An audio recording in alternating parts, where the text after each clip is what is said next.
The storm that night was unlike anything the people of Millbrook had ever seen. Lightning split the sky in strange colors, not just white, but purple and green flashes that made the whole town look like something from another world. Rain pounded the roof so hard that many folks thought hail was falling. But Tom Bradley, who had lived in Montana for 60 years, knew this wasn't any normal storm. Around midnight, something crashed into Pine Ridge Forest with a sound that shook windows 3 miles away. Tom was checking on his cattle when he saw a bright flash through the trees, followed by what sounded like thunder rolling backward. His dog started howling and wouldn't stop, even when he tried to calm them down. In the morning, the storm had passed, but something was different. The forest looked wrong somehow. Birds weren't singing their usual songs, and even the insects seemed quieter than normal. When the sheriff's department got calls about the strange lights and sounds, Deputy Rodriguez was the first to investigate. What she found in the forest clearing made her radio for backup immediately. Trees were bent outward in a perfect circle, as if something had exploded from the center. The ground was burned black, but not like a regular fire. This looked more like glass, smooth and reflecting the morning sun in rainbow colors. Pieces of metal were scattered everywhere, but they weren't like anything she'd seen before. The fragments felt warm to the touch and seemed to hum with a low vibration. By noon, the area was crawling with officials. The state police came first, then federal agents in black cars, and finally military trucks with men in hazmat suits. They put yellow tape around the entire section of forest and told everyone to stay back. But they were too late. Whatever had crashed there was already gone. The creature that crawled out of the wreckage was nothing like the movies had prepared anyone for. She was about the size of a teenage girl, but her skin had a purple tint that shifted like oil on water. Strange symbols covered her arms and face, glowing soft blue when she was calm but flashing bright red when she felt scared or angry. Her hair was long and silver, moving like it was underwater even when there was no wind. Her name was Zara, though no one in Millbrook would learn that for weeks. She had traveled across the galaxy as a plant scientist, studying different worlds to find ways to save her dying home planet. Earth was supposed to be a simple research mission, but everything had gone wrong when her own people turned against her. They had sabotaged her ship, leaving her stranded on what they considered a primitive world. Now she was lost, hurt, and completely alone on a planet where the very air made her skin itch and the sunlight felt too harsh on her eyes. Every sound seemed too loud, every smell too strong. Her healing abilities, which worked perfectly on her homeworld, barely functioned in Earth's thick atmosphere. The communication device that should have let her call for help was broken beyond her ability to repair. The first few days were the hardest. Zara had to learn that the plants here were different from home. Some of the berries she tried made her sick, and the water from streams tasted metallic and strange. She managed to create a small shelter using pieces from her broken ship and branches from the twisted trees around the crash site. But she was getting weaker each day. The people of Millbrook started noticing weird things happening around the forest edge. Jerry Mitchell found 3 of his cows standing in a perfect line, staring at the tree line like they were hypnotized. The next morning, they were back to normal, but there were strange footprints in the mud nearby, too small to be human, but walking upright like a person. Lisa Park was driving home from her late shift at the diner when she saw glowing eyes watching her from the darkness between the trees. When she slowed down to get a better look, something moved faster than anything she'd ever seen, disappearing deeper into the forest. She didn't sleep much that night. Then came the sounds. People living near the forest reported hearing voices in the night, but not speaking any language they recognized. It sounded almost like singing, but sad and lonely, like someone crying, for help in words nobody could understand. The sound made children wake up from their dreams and made grown men check their door locks twice. Dr. Kevin Walsh arrived with the government team on the 3rd day after the crash. Unlike the military, personnel who wanted to treat this as a potential threat, Kevin saw it as the discovery of a lifetime. He had spent his career studying the possibility of life on other planets, and now the proof was literally in his backyard. While his colleagues set up equipment to track the creature, Kevin studied the evidence left behind. The metal fragments weren't made from any element found on Earth. The burn patterns in the soil suggested technology far beyond human understanding. Most importantly, the way the local plant life was already starting to grow back in strange new patterns convinced him that whoever had crashed here wasn't trying to destroy anything. Kevin noticed that where the creature had walked, sick trees were starting to look healthier. A small stream that had been polluted from old mining runoff was running clearer than it had in years. Whatever this visitor was doing, it seemed to be helping the environment rather than harming it. But fear was spreading faster than facts. Social media was full of blurry photos and wild theories. Some people claimed the creature was dangerous, that it was stealing livestock and planning an invasion. Others said it was wounded and just trying to survive. The truth was somewhere in between, but truth doesn't spread as fast as fear. The military set up roadblocks and began organizing search parties. They brought in thermal cameras, motion sensors, and tracking dogs. But Zara was smart and desperate. She had learned to move during storms when the equipment couldn't detect her, and she had found caves deep in the forest where she could hide during the day. Every night, she would emerge to search for food and materials to repair her communicator. She watched the humans from a distance, trying to understand their behavior. They seemed afraid of her, which made her sad rather than angry. On her world, first contact with new species was always handled with curiosity and respect. Here, the response was fear and weapons. As the days passed, both sides were preparing for something. The humans were getting more organized in their search, while Zara was getting more desperate. She needed help, but she didn't know how to ask for it. Every time she tried to approach, the humans would run or call for backup. The stage was set for a confrontation that nobody wanted, but everyone could see coming. In a small town where everyone knew their neighbors, a frightened visitor from the stars was about to change everything. The question wasn't if they would meet face to face, but what would happen when they finally did. 3 weeks had passed since the crash, and life in Millbrook was anything but normal. The military checkpoints at every road leading to town made it feel like a war zone. Helicopters flew overhead daily, their loud rotors disturbing the peace that locals had always taken for granted. But despite all the technology and manpower, the mysterious visitor remained hidden somewhere in the vast Pine Ridge forest. Zara had learned to survive in this strange new world, though it wasn't easy. She had discovered a hidden valley deep in the forest where a small waterfall created a natural shelter behind the falling water.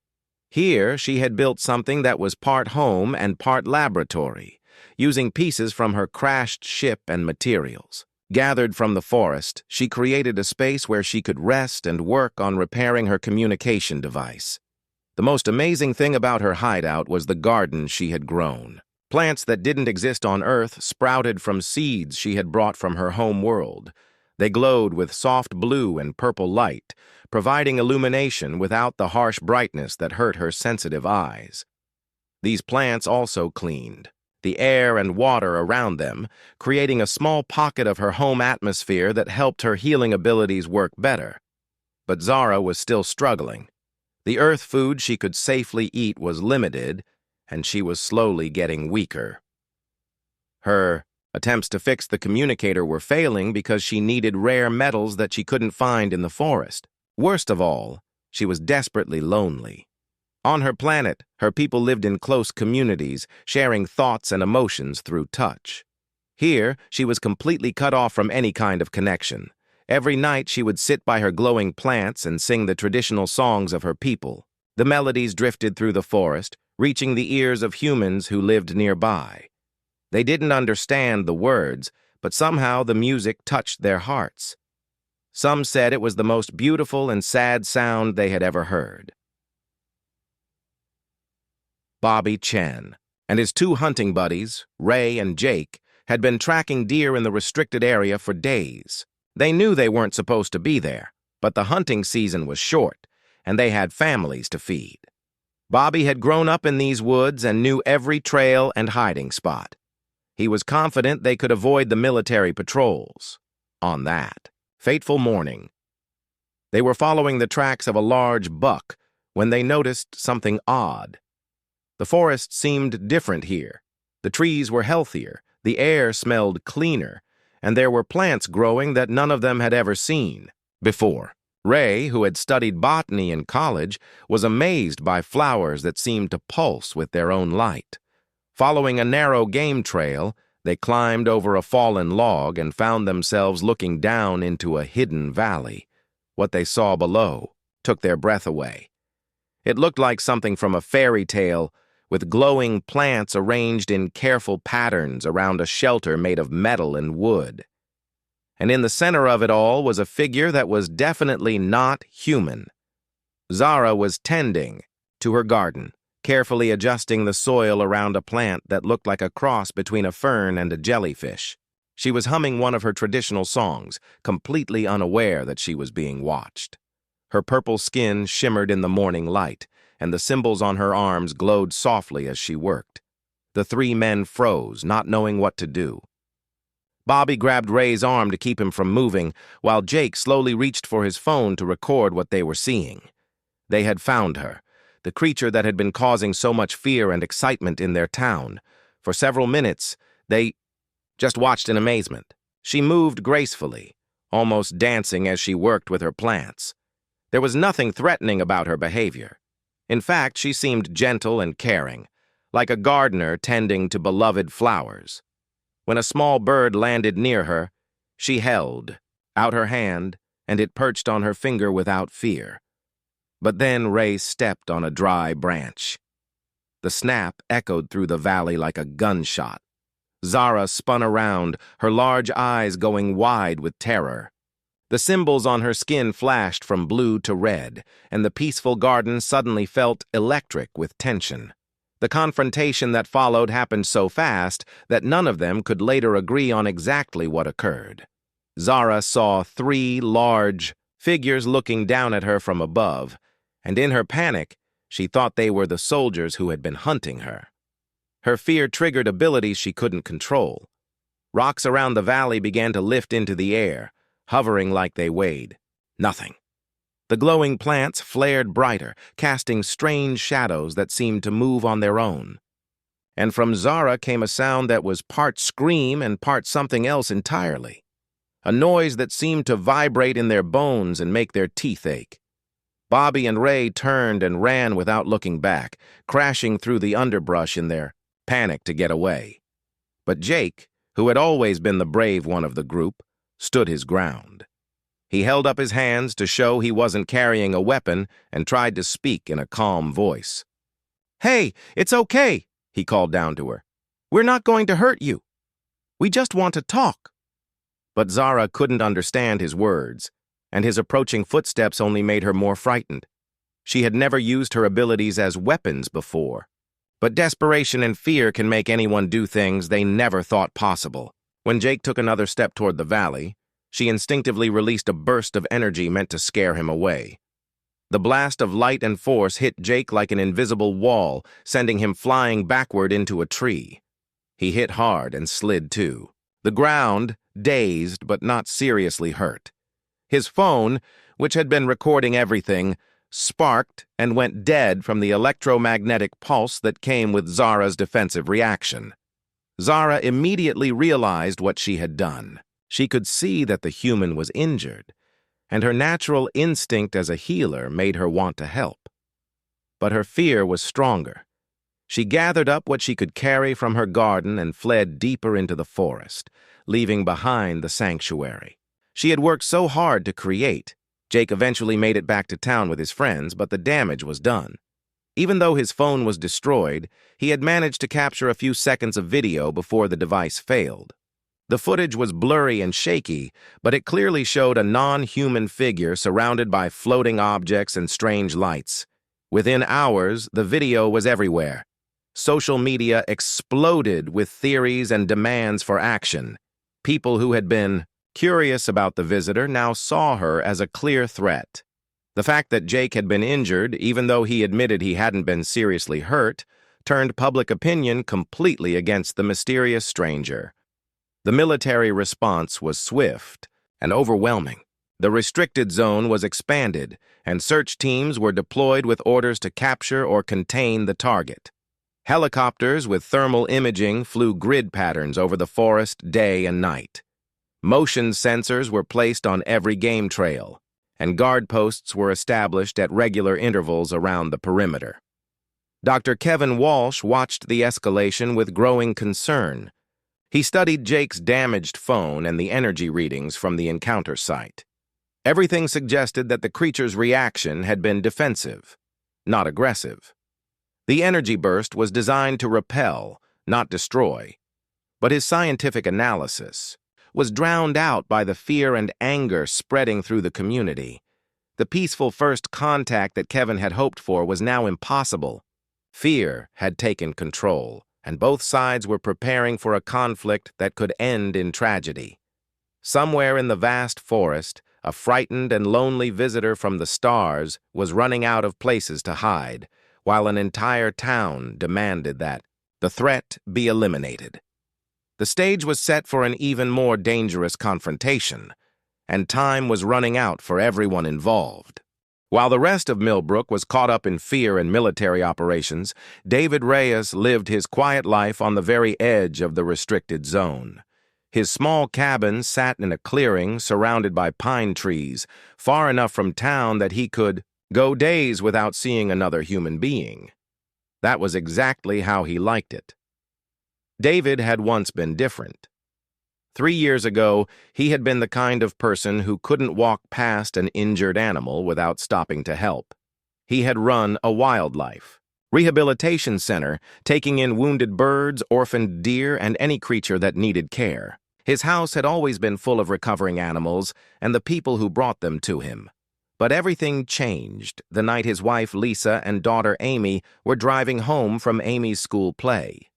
A drunk driver ran a red light and took away everything that mattered to David in an instant. After the funerals, he couldn't bear to look at the rehabilitation center anymore. He sold everything, bought this remote cabin, and tried to disappear from the world that had hurt him so badly. Now, he spent his days chopping wood, tending a small garden, and trying not to think about the past. The few animals that still found their way to him got help, but he didn't seek out the work anymore. He was content to live alone with his grief and his memories. The military activity in the forest annoyed him more than anything else. Helicopters, flying overhead all day, disturbed the wildlife and shattered the peace he had worked so hard to find. The roadblocks meant he had to drive an extra 30 minutes to get supplies from town. But David had learned to avoid conflict, so he kept his complaints to himself. It was on a Tuesday morning, exactly 4 weeks after the crash, that David first saw her. He was sitting on his porch with his morning coffee when movement at the edge of his property caught his eye. At first, he thought it might be a deer, but the way it moved was wrong. Too deliberate, too careful. He watched through his binoculars as a figure emerged briefly from behind a large boulder. Even from a distance, he could see that it wasn't human. The skin had a strange color, and it moved with a grace that seemed almost like floating. But what struck him most was how cautious and frightened it appeared to be. David had spent years reading animal behavior, and he recognized the signs immediately. This creature was scared, hungry, and probably hurt. It kept looking over its shoulder, flinching at every sound, and moving like every step might be its last. Whatever it was, it reminded him more of a wounded deer than the dangerous monster everyone in town was talking about. Over the next few days, David began to notice patterns. The creature, he had started thinking of her as female based on her movements and size, came to the edge of his property every morning just after sunrise. She would watch his cabin for a while, then disappear back into the forest. She never came closer than 100 yards, but her visits became as regular as clockwork. David started paying more attention to the forest around his cabin. He noticed that some of the older trees looked healthier than they had in years. A small stream that ran near his property, which had been muddy and slow-moving, was running clearer and faster. Most surprisingly, the wildlife seemed more active and less afraid in the areas where he had spotted her. His training kicked in despite his efforts to stay uninvolved. David began leaving small offerings at the edge of his property where she usually appeared. First, it was just a bowl of clean water placed on a flat rock where she couldn't miss it. The next morning, the bowl was empty and placed carefully back where she had found it. Encouraged, he started leaving other things: bandages and antiseptic cream in case she was injured, fruits and vegetables from his garden, since he had no idea what she might be able to eat safely. Sometimes he would include small tools or pieces of metal, thinking she might need them for some purpose he couldn't understand. At first, Zara destroyed everything he left. Her fear and anger at being hunted made her suspicious of any human gesture. She would knock over the water bowls and scatter the food, leaving claw marks in the dirt to show her displeasure. But hunger and desperation eventually overcame her. Caution. The first thing she actually used was the antiseptic cream. She had cuts on her arms from running through thorny underbrush, and they weren't healing properly in Earth's atmosphere. When she finally tried the medicine David had left, the relief was immediate. For the first time in weeks, something from this world had actually helped her instead of causing more problems. After that, she began to examine each offering more carefully. The fruits were strange but edible. The clean water was precious since finding uncontaminated sources was difficult for her. The bandages helped protect her wounds while they slowly healed. Someone was trying to help her, and that simple kindness meant more than they could possibly know. David never tried to get closer during these early exchanges. He had learned patience from years of working with frightened animals. Trust had to be earned slowly, and any sudden movement could destroy weeks of progress. Instead, he established a routine that she could count on. Every morning at dawn, he would place his offerings on the rock and retreat to his porch. He would drink his coffee and read a book, never looking directly toward the forest, but always aware of when she arrived. Sometimes he would talk softly to himself, letting her get used to the sound of his voice without feeling threatened by direct communication. The breakthrough came on a rainy Thursday morning. David was returning from his daily walk when he heard a sound that made his blood freeze. Somewhere in the forest near his cabin, an animal was crying out in pain and fear. His old instincts took over, and he grabbed his first aid kit before running toward the sound. He found a young wolf caught in an old steel trap, probably left by hunters years ago and forgotten. The animal was exhausted from struggling, and the trap had cut deep into its leg. David approached slowly, speaking in calming tones, but he knew he would need help to free the wolf safely. That's when he heard footsteps behind him. He turned to see the creature he had been feeding standing at the edge of the clearing. Up close, she was both more beautiful and more alien than he had imagined. Her purple skin shimmered like oil on water, and strange symbols glowed softly on her arms and face. But her eyes were filled with the same compassion he felt for the trapped animal. For a long moment, they stared at each other across the clearing. David could see intelligence in her gaze, along with curiosity and something that might have been hope. Slowly, he gestured toward the trapped wolf and then toward his first aid kit. Without words, he was asking for her help. Zara understood immediately. Despite her fear of humans, her nature as a healer was stronger than her caution. She moved forward carefully, keeping her distance from David but focusing on the injured animal. When she knelt beside the wolf, something magical happened. She placed her hands gently on the wolf's head, and the animal immediately calmed down. The frantic struggling stopped, and the wolf's breathing became steady and peaceful. David watched in amazement as she somehow communicated with the creature, letting it know that they were there to help. Working together without speaking, they managed to open the trap and free the wolf's leg. David cleaned and bandaged the wound, while Zara continued to keep the animal calm with her touch. When they were finished, the wolf licked both of their hands before limping away into the forest. As they watched the wolf disappear, David turned to his unlikely partner. She was looking at him with what he could only describe as gratitude, and for the first time in 3 years, he felt like he had done something that truly mattered. "My name is David," he said softly, pointing to himself. She tilted her head, studying him for a moment. Then she pointed to herself and made a sound that was both musical and somehow sad. "Zara," she said, and even though her voice was different from any human voice he had ever heard, he understood that she was telling him her name. It was the beginning of the most important friendship either of them would ever know. After saving the wolf together, everything changed between David and Zara.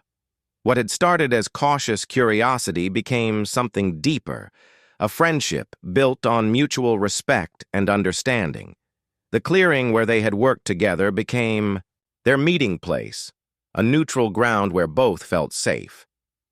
David started visiting the clearing every morning after his coffee, bringing simple tools and supplies that might be helpful. Zara would emerge from the forest when she felt ready, sometimes immediately, sometimes after watching him for an hour to make sure he was alone.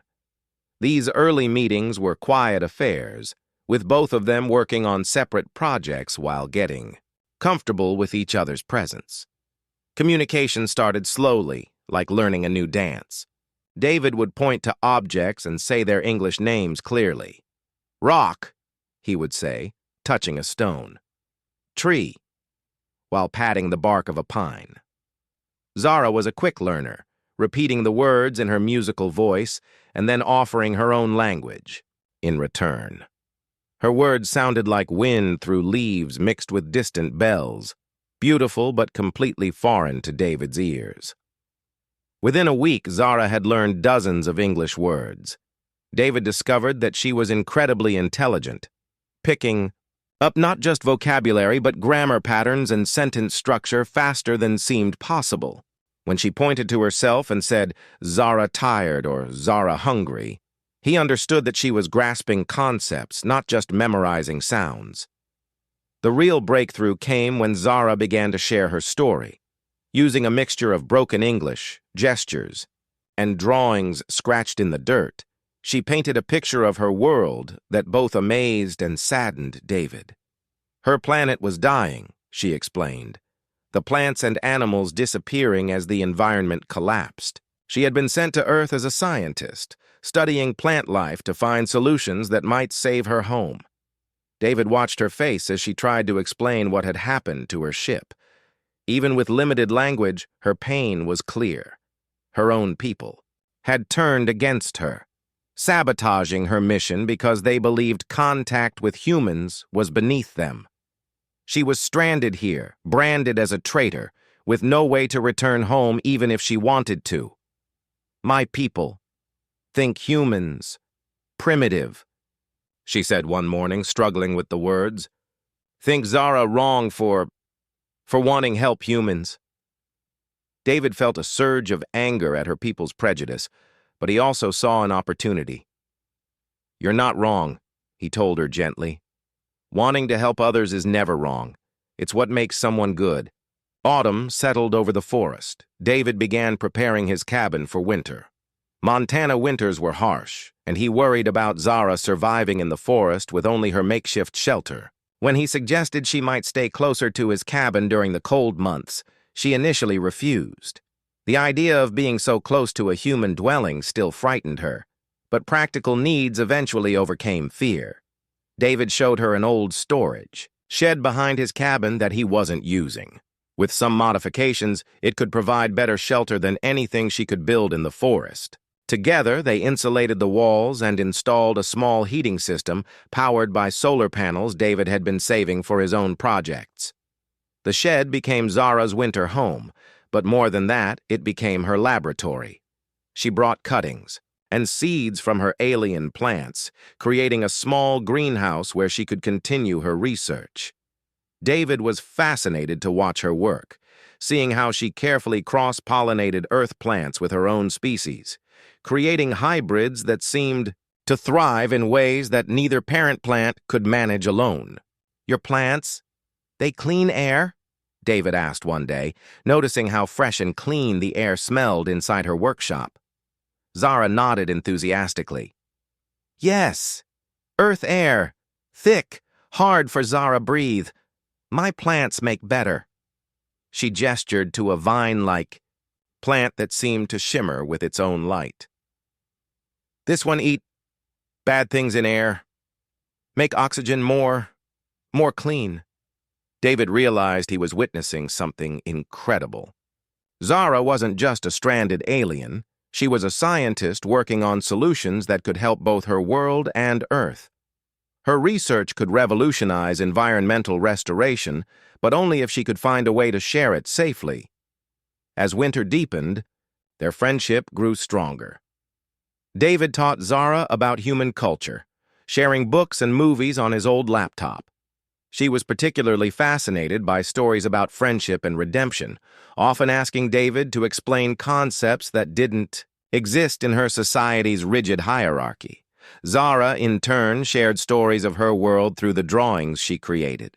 Her people lived in great cities that grew rather than being built, with buildings that were actually massive trees shaped over centuries. They communicated through touch as much as sound, sharing emotions and thoughts directly with one another. Her exile from this close-knit society had left her desperately lonely until she found David. "On my world, we share feeling, thought," she explained one snowy evening as they sat by David's fireplace. "Here I feel alone inside head, but with David, not so alone." David understood that feeling all too well. Since losing his family, he had felt cut off from the world, unable to connect with other people. But with Zara, communication felt natural and honest. They had both lost everything they once knew, and in their shared isolation, they had found each other. The peaceful winter routine was interrupted by increasing military activity around the restricted zone. Helicopters flew more frequent patrols, and David noticed that the searches were getting more systematic and thorough. Dr. Kevin Walsh had convinced his superiors to expand the search grid, and they were slowly closing in on Zara's general area. David knew they were running out of time. The military wouldn't stop until they found Zara, and he doubted their intentions were peaceful. Fear and prejudice had turned the search into a hunt, with Zara cast as a dangerous creature rather than a refugee scientist seeking help. "They getting closer," Zara said one morning, having heard the helicopters in the distance. Maybe Zara should go deeper forest." "No," David said firmly. "Running isn't the answer anymore. We need to find another way." That's when Zara showed him her greatest achievement. In a hidden corner of her workshop, she had been working on repairing parts of her communication device, using salvaged components from her ship and materials. David had helped her gather. She had managed to restore some of its functions. "Can send message home," she said quietly. "But if do, others will come. Good others, bad others. Earth will change forever." David realized the magnitude of what she was telling him. Zara held the power to make first contact official, but doing so would bring both salvation and danger. Her enemies among her own people might come to finish what they started, while her allies might arrive with help for both worlds. "What do you want to do?" David asked. Zara looked at him with those large, expressive eyes that had become so familiar and dear to him. "Want to help Earth, help my world, but scared. If message brings wrong people, then we make sure it brings the right ones," David said. "We do this together and we do it smart." As winter began to fade into early spring, David and Zara started planning for what might be the most important decision in human history. They had moved beyond simple survival to something much more significant: a partnership that could bridge two worlds and bring hope to both. But time was running out. The searches were getting closer, and soon their peaceful sanctuary would be discovered. Whatever they were going to do, they needed to do it soon. The next phase of their journey was about to begin, and it would determine not just their own fate, but the future of two entire worlds. Spring came early to Pine Ridge Forest, and with it came the final confrontation that David and Zara had been dreading. The military had been tightening their search grid all winter, and satellite imagery had finally detected the heat signatures from Zara's modified workshop. Colonel Hayes, the commanding officer, was under pressure from Washington to produce results after months of expensive searching. On a crisp March morning, David woke to the sound of helicopters approaching from 3 different directions. He rushed to warn Zara, but she was already packing her essential equipment. Her alien senses had detected the incoming aircraft long before David heard them. "They coming," she said simply, her voice calm despite the danger. "Time to choose." David grabbed his emergency kit and helped Zara gather her research materials. They had planned for this moment, but now that it was here, the reality felt overwhelming. In minutes, they would either find a way to make peaceful contact, or everything they had built together would be destroyed. The helicopters landed in the clearing around David's cabin, disgorging heavily armed soldiers who immediately began securing the area. Colonel Hayes emerged from the lead helicopter, followed by Dr. Kevin Walsh, who had finally convinced his superiors to let him be present for any contact attempt. David stepped out of his cabin with his hands visible, trying to project calm authority. "Colonel, I'm David Reyes. I own this property and I think we need to talk." "Mr. Reyes, you're in violation of federal restrictions by being in this area," Colonel Hayes replied curtly. "We have reason to believe the extraterrestrial entity is somewhere on your property." "She's not an entity," David said firmly. "Her name is Zara. She's a scientist, and she's not a threat to anyone." The admission that David had been in contact with the target sent ripples of tension through the assembled soldiers. Colonel Hayes ordered his men to search every building while Dr. Kevin Walsh stepped forward with obvious excitement. "You've actually communicated with her?" Kevin asked. "What has she told you? What does she want?" Before David could answer, Zara made the decision for both of them. She emerged from behind Spring came early to Pine Ridge Forest, and with it came the final confrontation that David and Zara had been dreading. The military had been tightening their search grid all winter, and satellite imagery had finally detected the heat signatures from Zara's modified workshop. Colonel Hayes, the commanding officer, was under pressure from Washington to produce results after months of expensive searching. On a crisp March morning, David woke to the sound of helicopters approaching from 3 different directions. He rushed to warn Zara, but she was already packing her essential equipment. Her alien senses had detected the incoming aircraft long before David heard them. "They coming," she said simply, her voice calm despite the danger. "Time to choose." David grabbed his emergency kit and helped Zara gather her research materials. They had planned for this moment, but now that it was here, the reality felt overwhelming. In minutes, they would either find a way to make peaceful contact, or everything they had built together would be destroyed. The helicopters landed in the clearing around David's cabin, disgorging heavily armed soldiers who immediately began securing the area. Colonel Hayes emerged from the lead helicopter, followed by Dr. Kevin Walsh, who had finally convinced his superiors to let him be present for any contact attempt. David stepped out of his cabin with his hands visible, trying to project calm authority. "Colonel, I'm David Reyes. I own this property and I think we need to talk." "Mr. Reyes, you're in violation of federal restrictions by being in this area," Colonel Hayes replied curtly. "We have reason to believe the extraterrestrial entity is somewhere on your property." "She's not an entity," David said firmly. "Her name is Zara. She's a scientist, and she's not a threat to anyone." The admission that David had been in contact with the target sent ripples of tension through the assembled soldiers.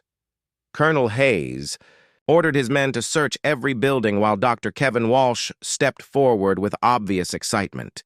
"You've actually communicated with her?" Kevin asked. "What has she told you? What does she want?" Before David could answer, Zara made the decision for both of them.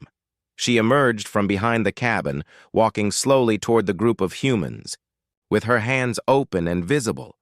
The soldiers immediately raised their weapons, but she showed no fear.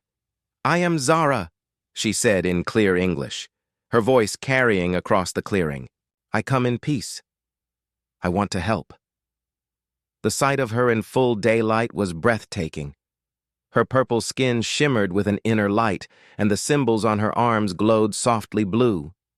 She moved with otherworldly grace, but her posture was completely non-threatening. Several soldiers took involuntary steps backward, while Dr. Kevin Walsh moved forward with wonder in his eyes. "Lower your weapons," Kevin ordered, his scientific curiosity overriding protocol. "Can't you see she's trying to communicate?"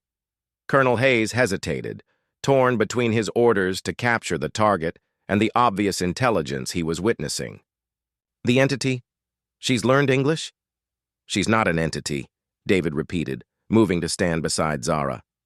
"She's a person with feelings and hopes just like us, and she has something important to share with our world." Zara looked at the assembled humans, seeing fear and wonder in equal measure. This was the moment she had been preparing for since winter. She reached into her satchel and pulled out a small device that hummed with energy. "My people coming," she announced, causing immediate alarm among the soldiers. "But I choose which people, good ones or bad ones. David helped me choose good ones." She held up the communication device, and everyone could see lights blinking on its surface. "I can call for help for both our worlds. My planet dying, but my research here show way to save both worlds. Plants that clean air, heal damaged earth, make food grow in bad soil." Dr. Kevin Walsh was practically vibrating with excitement.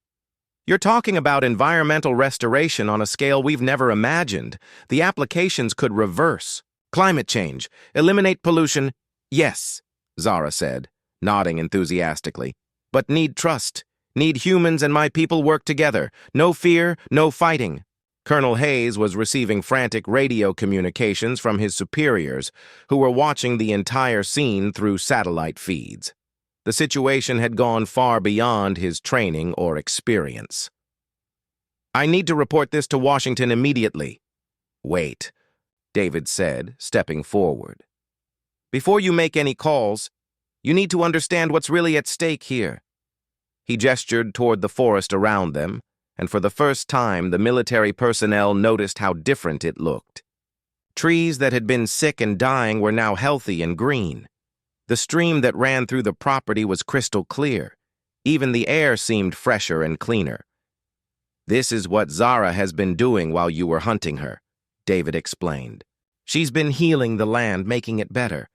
Everything she touches gets healthier and more alive." To demonstrate, Zara knelt beside a patch of ground where nothing had grown for years due to old chemical contamination.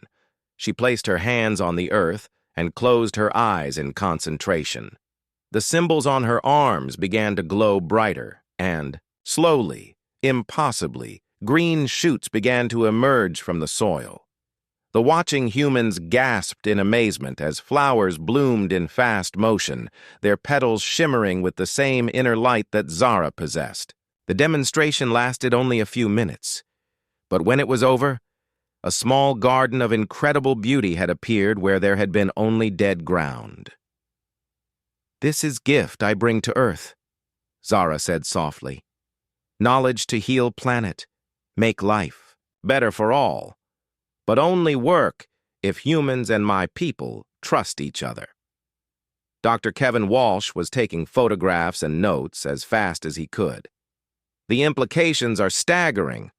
We're talking about technology that could solve every environmental crisis on Earth."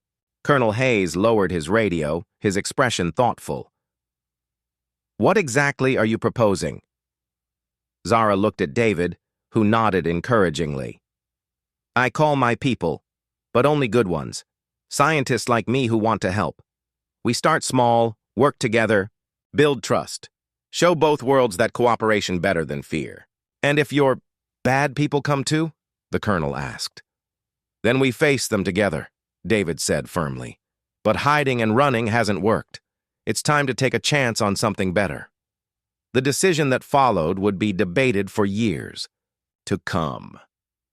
After hours of radio communications with the highest levels of government, and after witnessing more demonstrations of Zara's incredible abilities, Colonel Hayes received permission to proceed with first contact under carefully controlled conditions. Zara sent her message to the stars that very afternoon, with David holding her hand for support. The signal was brief but precise, calling for a small group of her people's most peaceful scientists to come to Earth for a cultural and scientific exchange. 6 months later, the first official alien delegation arrived on Earth. They landed not in Washington or New York, but in the small town of Millbrook, Montana, where the local community had learned to see Zara not as a threat, but as a neighbor and friend. David's cabin became the site of the first interspecies research center, with Zara serving as the chief liaison between the two worlds. Together, they worked on projects that helped heal both Earth's damaged environment and Zara's dying homeworld. Woman who had once been seen as a wild and dangerous creature